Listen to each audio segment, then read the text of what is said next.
It's not just the president. A lot of people across the country are coming down with COVID. Nearly 40 states are reporting a spike in cases, according to the CDC, but hospitalizations are not near what they were at the beginning of the pandemic, and people are recovering more quickly than in the past. Joining us to talk about the current state of COVID in America, our medical expert, Dr. David Winter. Welcome back. Good to see you again.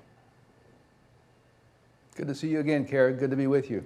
Well, President Biden seems to be making a pretty quick recovery. Are you seeing the same in patterns when it comes to patients that you've experienced over the past few weeks? Yeah, Kara, I am. That's a typical treatment, 5 days of Paxlovid. Some people call it Paxlovid. It's pretty well tolerated. You'll get a funny taste for food, metallic taste, but that goes away when you stop the medication. And people with kidney disease, liver disease, they may not be able to take it. It's not recommended for pregnant women, but otherwise it works very well. And oftentimes, by the time you finish at the 5th day, you can stop isolation, just like Biden did, and get back to work.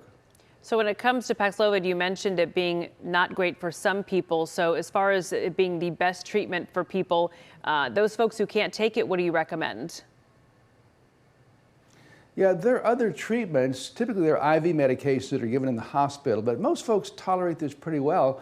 But I'll tell you, a lot of folks don't actually have to have it. If you're middle-aged, if you're young, you have no underlying medical problems, you can stay home, take acetaminophen, decongestants, over-the-counter cough medicines. That may be all that you need. Most cases now are very, very mild. Most folks recover pretty quickly, Kara. Now, you say that COVID for most people are mild, right? I mean, they are, maybe only have to miss a few days of work, that sort of a thing. Is it becoming more like a common cold?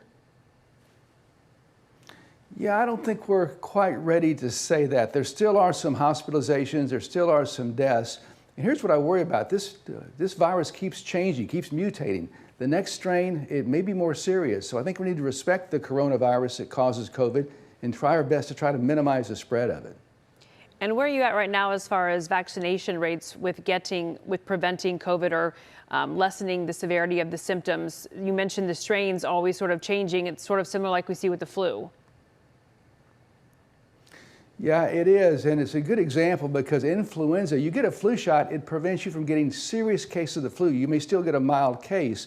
If you look back at the winter of 2017, 2018, there was a very virulent, very strong, very nasty virus that went around, the flu virus, and it killed almost 80,000 Americans. Most of those folks had not had a flu shot.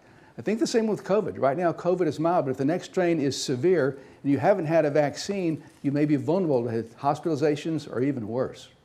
All right. Well, Dr. Winter, good to talk to you again. Thanks so much for being with us. Always good to be with you, Kara. Thank you.